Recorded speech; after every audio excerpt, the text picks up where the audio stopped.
Good afternoon, everyone, and this is Andy Karuza with another Nachotuesday. And today we have Dmytro with Chanty, and he's here today to introduce us to his new product, Chanty. And we're going to talk today about building collaborative global teams. So without further ado, Dmytro, would love to hear if you could introduce your company to us and tell us what you do. Hey guys, nice to meet you, and thank you for inviting Andy. Yes, my name is Dmytro Okunyev. I'm a founder of Chanty. It's been 6 years. We are first year profitable. We do communication and collaboration platform. It's like all-in-one tool with business instant messenger, video calling solution, and task manager. And it's all at very, very affordable price. Very cool. So how did you get started in your career?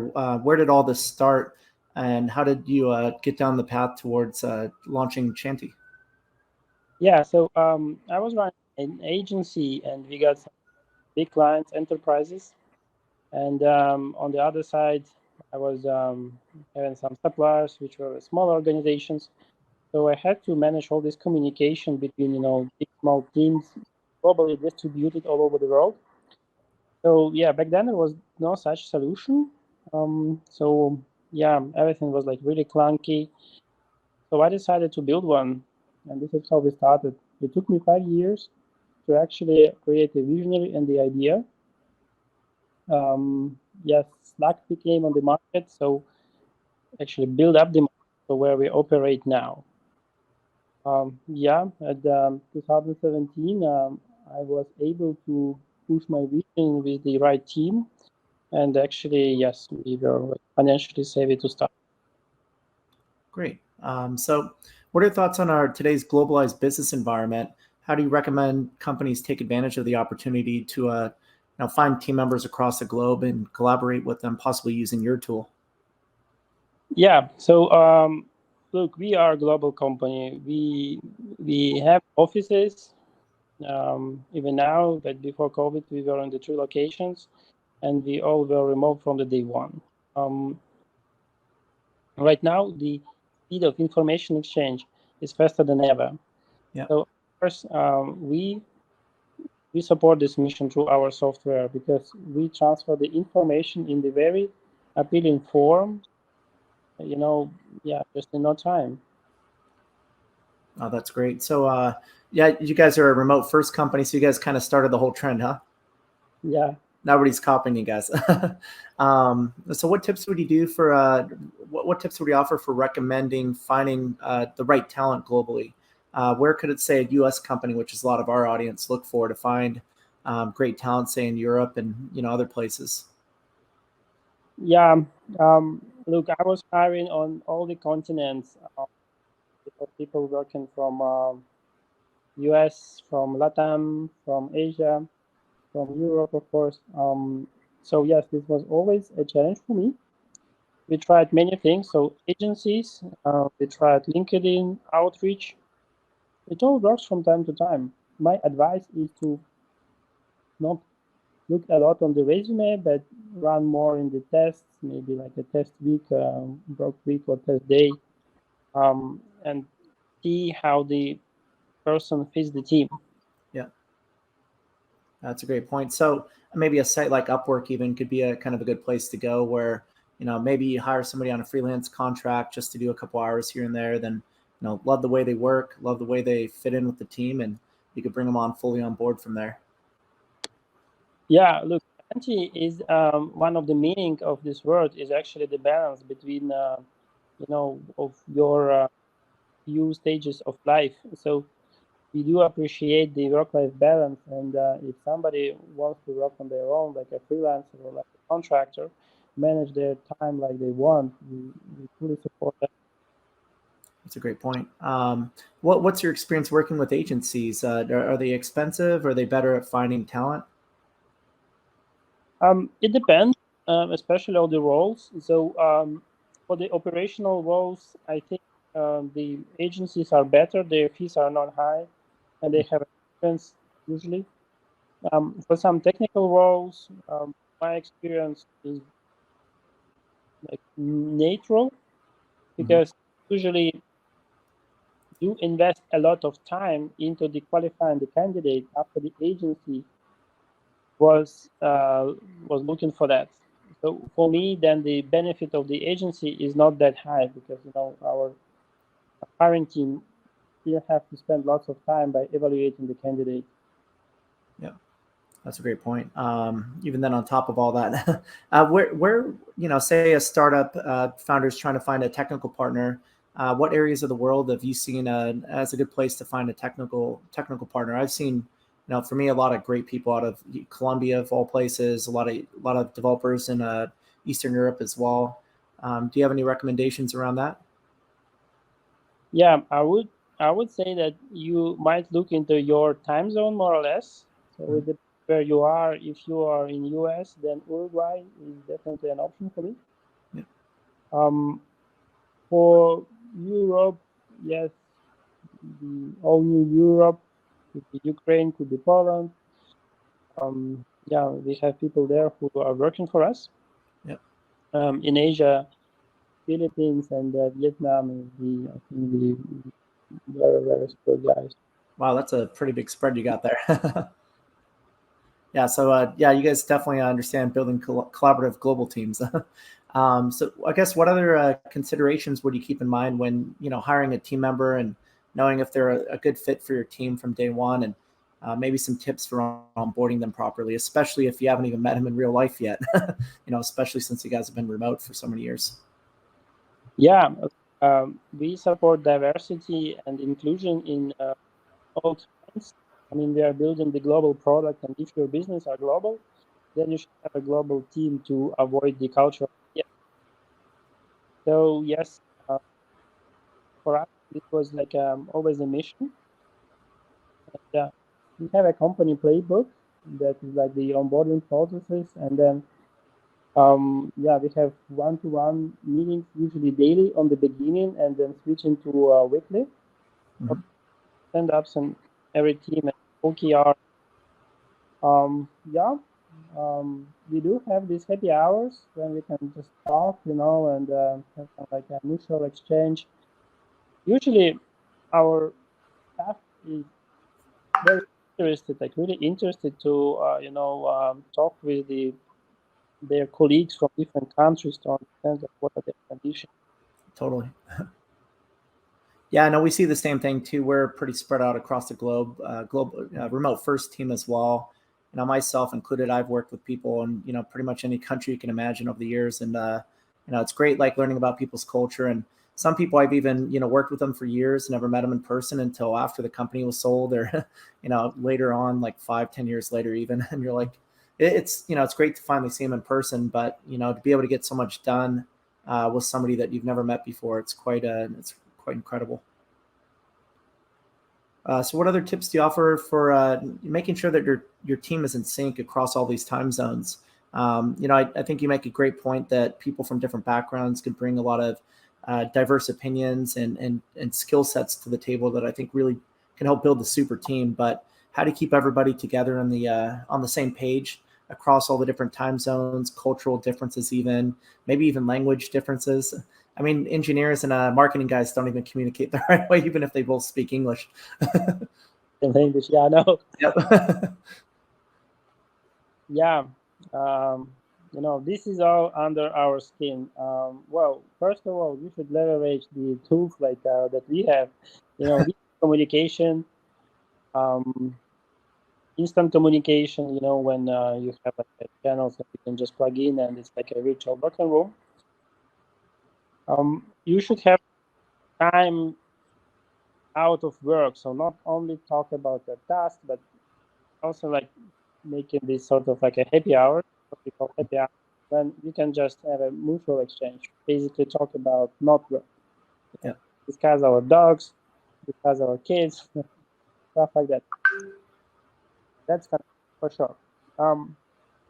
Yes, and then promoting the cultural exchange and understanding, scheduling these virtual meetings, obviously in the time that is suitable for everybody, is the key. Yeah. Communication for us.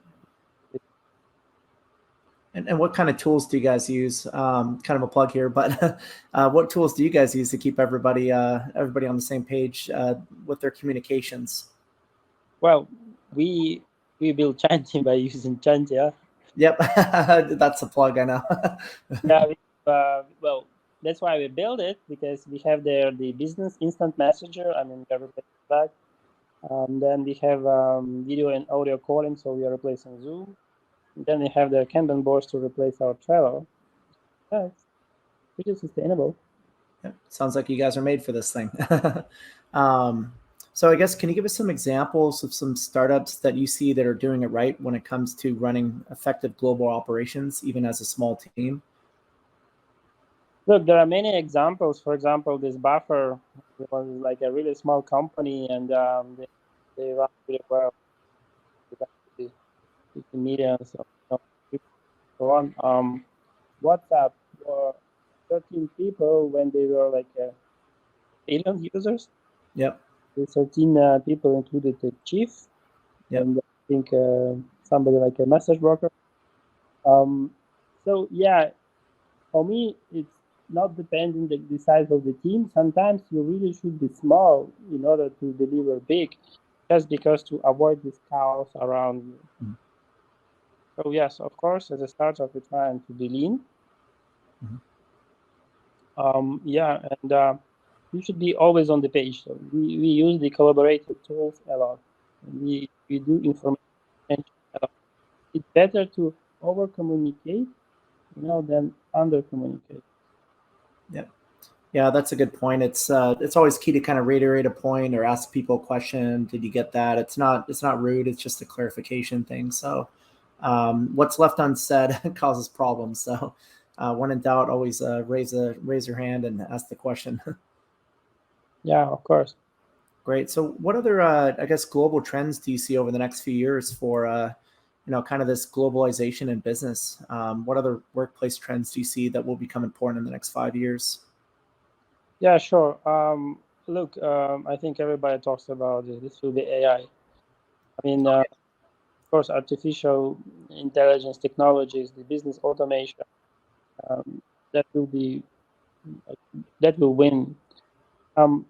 On my opinion, the workplaces will remain hybrid. So it means that we will work from home, but sometimes we work from office. And the value of the person to person, like really personal communication, will be higher than ever. Yeah. Yeah, and all tools around that could help you to support your global missions. In the same time, this having like a really face-to-face contact will be like really, really a precious. Yeah. Yeah, I think it's good for companies. Our team as well. We've made a point to even if some of us are working across the country to go visit each other. One of our engineers came up actually from Brazil to come visit the Northwest. When I was in the Northwest, I'm in New York now, but came up there to kind of see us for a couple weeks and hang out with the team. And it was really good to see people live in person. I definitely recommend every team does it. Yeah, like some sort of retreats is really nice. I mean, if company can support this mission, we can all meet into some country where lots of fun and see each other. And it depends again location. But US, it could be like Costa Rica, uh, Europe. There are too many places where you can actually hang out. Yeah. So yeah, this is really nice, especially when you work with people. That's great. Are you guys going to ever do a global event where you bring the whole team together? We did. We did. So that was really, really nice. Yes, we have incredible photos of how we before. There you go. Yeah, especially now that you guys are profitable, everybody's gonna be coming at you for marketing budgets. Look out for those guys. um, so I guess failure comes with any profession. I'd love talking about failure, for myself personally, but also with other entrepreneurs. I find that when we fail, we can learn so much from it if we're open to it, and makes us better people and more prepared the next time around. And it's the whole thing that we're doing here called entrepreneurship is a marathon, not a race. So I guess, could you tell us about a time that you failed and what did you learn from that? Oh, look, Andy, I'm failing every day. Me Um, too. Yeah, look, we support the culture of experiment. So we're the experiment-driven company. I'm trying to set up scientific experiments every day in every area of our operation. Yes, sometimes, yeah, these experiments, they deliver really lame results. But yes, it's the experiment and it should be controllable. You should understand that, okay, my expectation is like that. So I can measure it this way. So that's work. Mm-hmm. And yeah, you can learn from that something, then do another experiment based on top of that. Um, I I did fail in the underestimating of importance of delegating tasks. Yeah. Um, I was always under impression that I do a lot myself, but then I learned that okay, the time is simply not enough, and if somebody can do the delegated task with at least 80% efficiency, Yeah. then you should delegate it. Obviously, you should hire people that are better than the Yeah. others. Yeah, that's a great point. It's hard for founders, especially, to let go and build the confidence in delegating the work to other people, right? But if you really focus on recruitment and getting the right talent on your team, and that's a great point there. If you feel like the founders are always the best, right, when it comes to knowing how to sell their product, it's their vision and whatnot. But finding good people to put in a place that could really help scale the amount of work effort that they can put out. I do see a lot of founders flounder on that, where they don't want to delegate any tasks and they're trying to do everything themselves, and that becomes a bottleneck at some point too. So that'll really mess up your growth. Um, yeah, so it's a great idea to get focus on hiring the right team members with some of the tips that you provided earlier. Yeah, Uh, every employee uh, our company has its own the domain of responsibility. mhm. So I'm telling them you should treat it like yeah, like your house. I mean, you're the boss here in your dedicated area, and we do not do like micromanagement or like we did not set up the 10 tasks per day. Yes, some people are really surprised when they enter our company and then they see that we have no tasks, that you should do the tasks for you yourself. Yeah. And if you're specializing on something, you know better how to be like efficient in your domain. Yep, that's a great point. I guess, what challenges did you guys face as a company, and how did you overcome those? I'm sure going remote first was kind of interesting as an experiment in the beginning days. So you guys are probably well equipped for that now, obviously. Well, the remote first from the day one back then Mhm. was really a while ago. Look, we did not had such powerful technology like Google Meet, like Zoom. You know, we build our own technology. We can hold like 500 people in the call online video. So yes, we did this like brilliant piece of technology back then. Now we see that it's like, getting adoption, and everybody. Mhm. You can ask your grandma if you call you on Zoom. Yep. Um, the early challenges were to obviously to find the right team, build a strong team that understand our working processes and set up them, and the like developing our unique value proposition to market us efficiently on the market to get the product market fit. That was a very, very big problem. I hope that we almost solved that. Yep.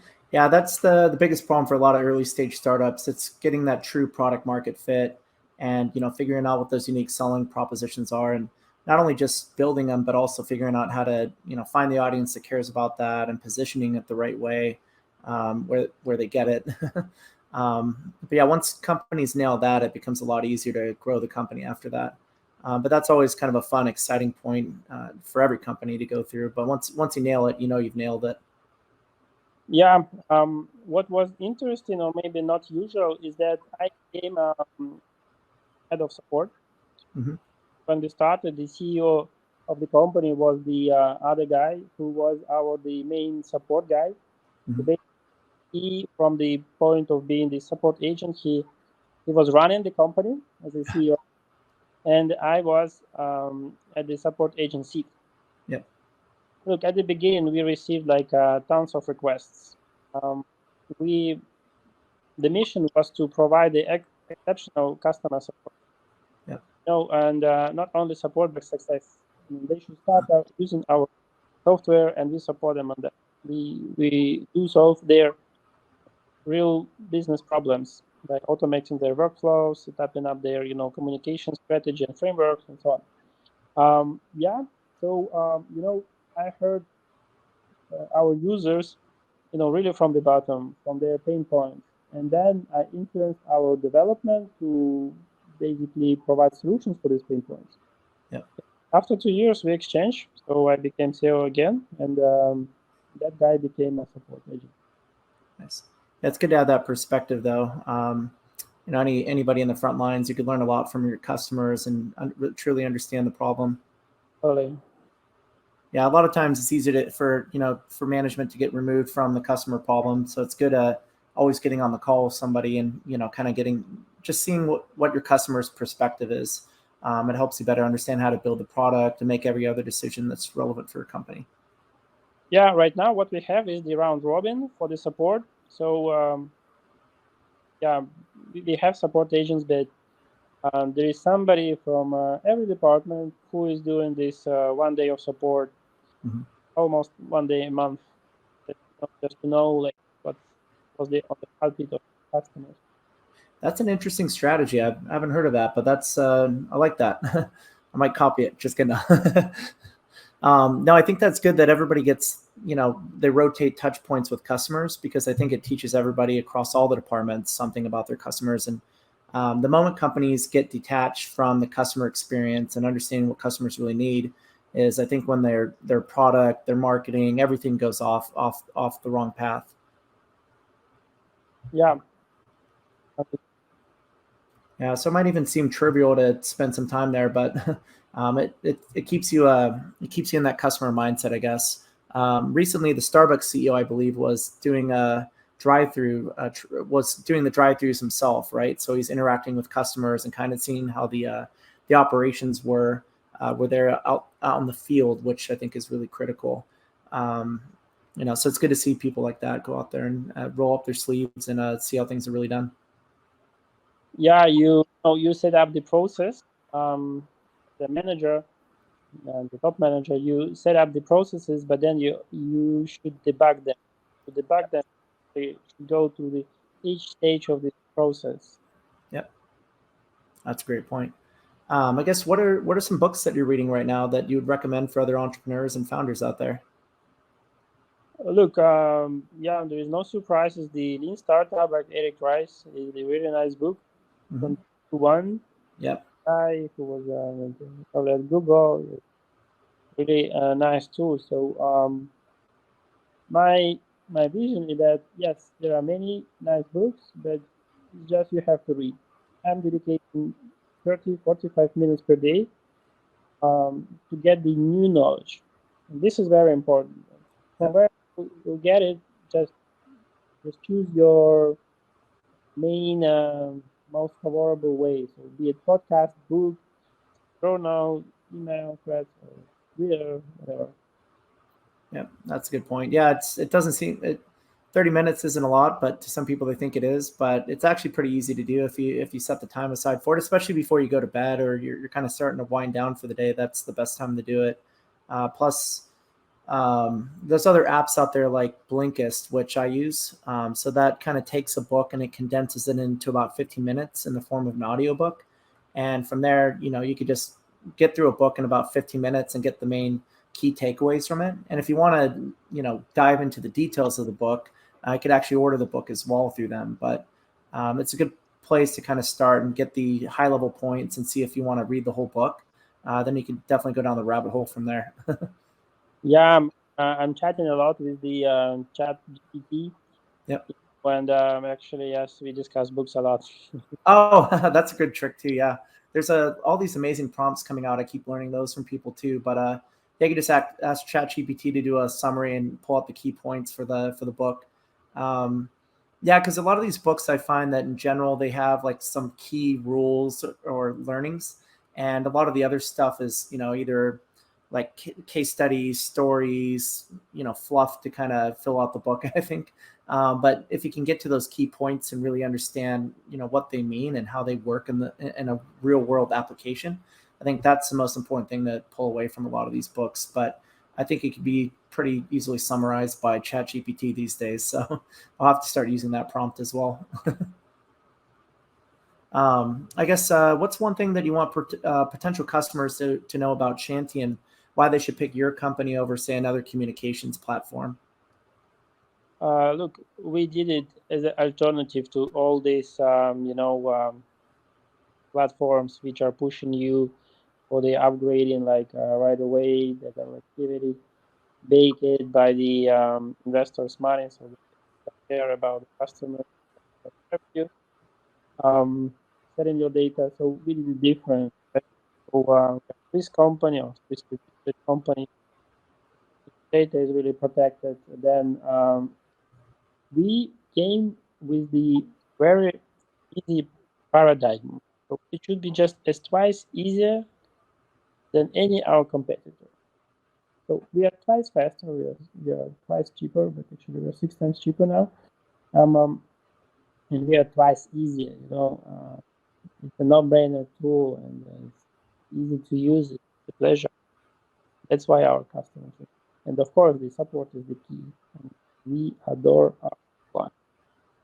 That's great to hear. Yeah, we're so happy to have you guys on the platform here, and I love your guys' branding as well as a marketing guy. So definitely, you guys got a good program you're running over there.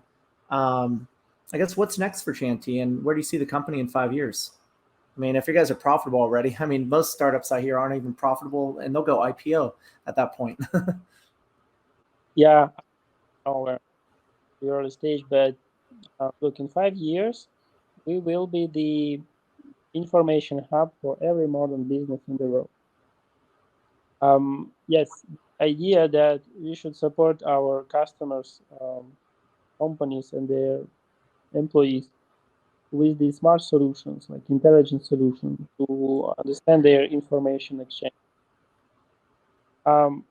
Look, it's like your virtual assistant. Before, your assistant, it was like a luxury only CEOs can afford it. But now, with all the leveraging these technologies, you as an employee, you will be baked with this technology that will help you in your day-to-day activity. And Yeah, we will be the company who will be providing these solutions. that's great to hear. Well, we're so happy to have you guys in the marketplace, and we look forward to many years of partnership and whatnot, and our companies will grow together. If anybody would love to get their team organized and have a better collaborative environment built on their incredible communication platform, these guys have one of the top tools in the market, and soon to be number one, if not already. I don't think I've heard too many of your competitors being profitable. So sounds like you guys are doing some good over there. So I recommend everybody check this product out. It's available today in NachoNacho's marketplace. You can get 30% cash back when you get it from us. Definitely check out Chanty and Dmytro. Thanks for coming on today. I really appreciate your time, and I look forward to continuing to work with you guys as the years go by and see your company grow. And likewise, thank you very much. Thank you. Take care.